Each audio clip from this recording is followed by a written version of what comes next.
వైకుంఠ ఏకాదశి సమావేశం నవనరసింహ క్షేత్రాలలో ఒకటైన జగిత్యాల జిల్లా ధర్మపురి పుణ్యక్షేత్రంలో ఈ నెల 10న వైకుంఠ ఏకాదశి జరగనున్న నేపథ్యంలో ఆలయంలో స్థానిక ఎమ్మెల్యే అడ్లూరి లక్ష్మణ్ కుమార్ ఆధ్వర్యంలో వివిధ శాఖల అధికారులతో సమన్వయ సమావేశం ఏర్పాటు చేయడం జరిగింది. ఈ సమావేశంలో వైకుంఠ ఏకాదశి రోజున భక్తులకే మొదటి ప్రాధాన్యత ఇవ్వాలని, వీఐపీల కోసం ఎలాంటి పూజలు ఆపవద్దని ఆలయ అధికారులకు ఎమ్మెల్యే అడ్లూరి సూచించారు. ప్రతి సంవత్సరము ముక్కోటి ఏకాదశి, వైకుంఠ ఏకాదశి ఉత్సవం అత్యంత వైభవంగా కన్నుల పండుగ అందరి సహాయ సహకారాలతో నిర్వహించబడుతున్నది. ఈ సంవత్సరం తేదీ 10/1/2025 రోజు శుక్రవారం రోజున రంగరంగ వైభవంగా నిర్వహించడానికి అన్ని ఏర్పాట్లు జరుగుతున్నాయి. ముఖ్యంగా స్థానిక గౌరవ శాసనసభ్యులు మరియు ప్రభుత్వ విప్ గారి సూచనలు, సలహాలతో, ఆదేశాలతో భక్తులకు ఎలాంటి ఎక్కడ ఇబ్బందులు లేకుండా అందరి సమన్వయంతో ఉత్సవ ఏర్పాట్లు చేయాలని ఈరోజు గౌరవ శాసనసభ్యులు వారు దేవస్థాన కార్యాలయంలో అందరి కోఆర్డినేషన్ మీటింగ్ ఏర్పాటు చేయడం జరిగింది. ముఖ్యంగా ఈ ఉత్సవానికి జిల్లా నలుమూలల నుండే కాక ఇతర జిల్లాల నుండి, హైదరాబాద్ నుండి సుమారు 50,000 నుండి 70,000 మంది వరకు భక్తులు ప్రాతకాలంలో విచ్చేసి స్వామివారి దర్శనానికి విచ్చేదురు. ఉదయం 1:30 గంటలకు అన్ని దేవాలయాల అభిషేకాలు ప్రారంభం గావించబడి 4 గంటలకు ముక్కోటి వేదిక వద్ద పూజలు ప్రారంభమై 5 గంటలకు మంగళ వాయిద్యాలతో ప్రజాప్రతినిధులు అందరి మధ్య ఈ వైకుంఠ ద్వారం తెరవబడుతుంది. ముఖ్యంగా ఈ ఉత్సవానికి స్థానిక గౌరవ శాసనసభ్యులతో పాటు ఎంపీ గారు, దేవాదాయ శాఖ మంత్రులు గారు, అలాగే జిల్లా ఎమ్మెల్సీ గారు జీవన్ రెడ్డి గారు, పొన్నం ప్రభాకర్ గారు, మంత్రివర్యులు పొన్నం ప్రభాకర్ గారు, దుద్దిల్ల శ్రీపాదరావు మంత్రి గారు, ఇతర స్థానిక ప్రజాప్రతినిధులు, ధర్మపురి ప్రజాప్రతినిధులు, జిల్లా ప్రజాప్రతినిధులు, అధికారులు, జిల్లా కలెక్టర్ గారు, ఎస్పీ గారు అందరూ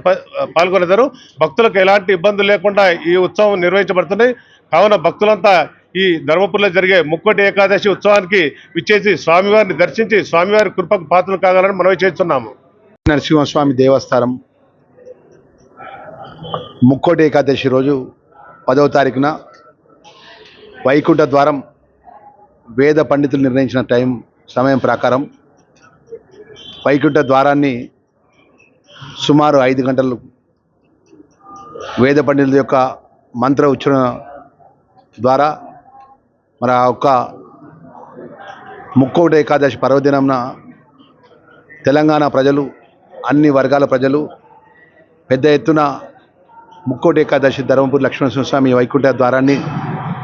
ద్వారా దర్శించుకోవాలని పెద్ద ఎత్తున అన్ని వర్గాల ప్రజలు కూడా రావాలని మనవి చేస్తూ ఈ యొక్క ముక్కోటి ఏకాదశి వైకుంఠ ద్వారానికి కోఆర్డినేషన్ మీటింగ్గా ఈరోజు స్థానికంగా ఉన్నటువంటి police and revenue, municipality commissioner, అదేవిధంగా స్థానిక ప్రజాప్రతినిధులు, నేను కానీ, మున్సిపల్ చైర్మన్ కానీ, వైస్ చైర్మన్ కానీ, ముఖ్యంగా ఈ యొక్క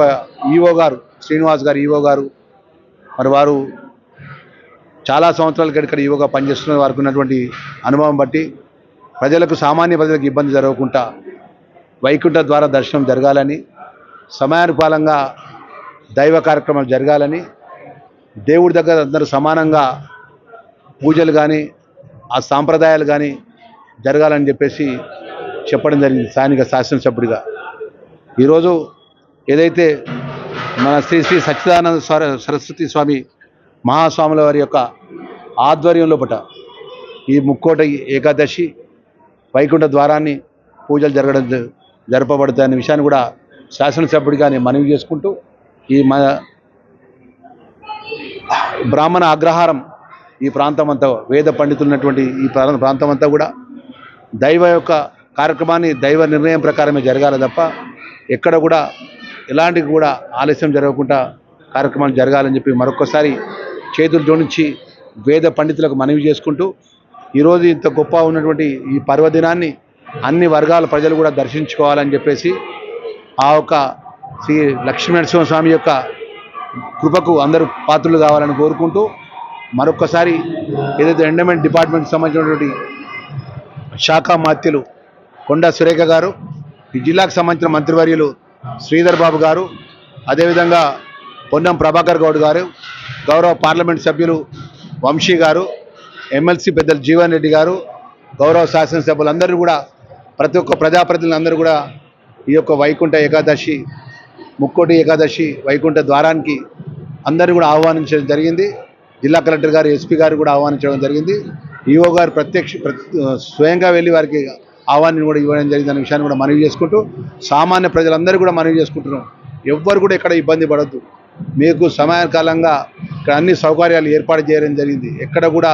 ఏ ఒక్క భక్తుని కూడా ఎక్కడ ఇబ్బంది జరగకుండా వైకుంఠ ద్వారం ద్వారా ఆ లక్ష్మీనరసింహ స్వామి యొక్క దర్శనం దొరుకుతుందన్న విషయాన్ని కూడా మనవి చేసుకుంటూ మరొక్కసారి మా ధర్మపురి ప్రజలకు అదేవిధంగా తెలంగాణ ప్రజలందరూ కూడా ఈ యొక్క వైకుంఠ ఏకాదశి రోజు ముక్కోటి ఏకాదశి రోజు వైకుంఠ ద్వారాన్ని దర్శించుకోవాలని మరొకసారి మనవి చేసుకుంటూ సెలవు తీసుకుంటాం.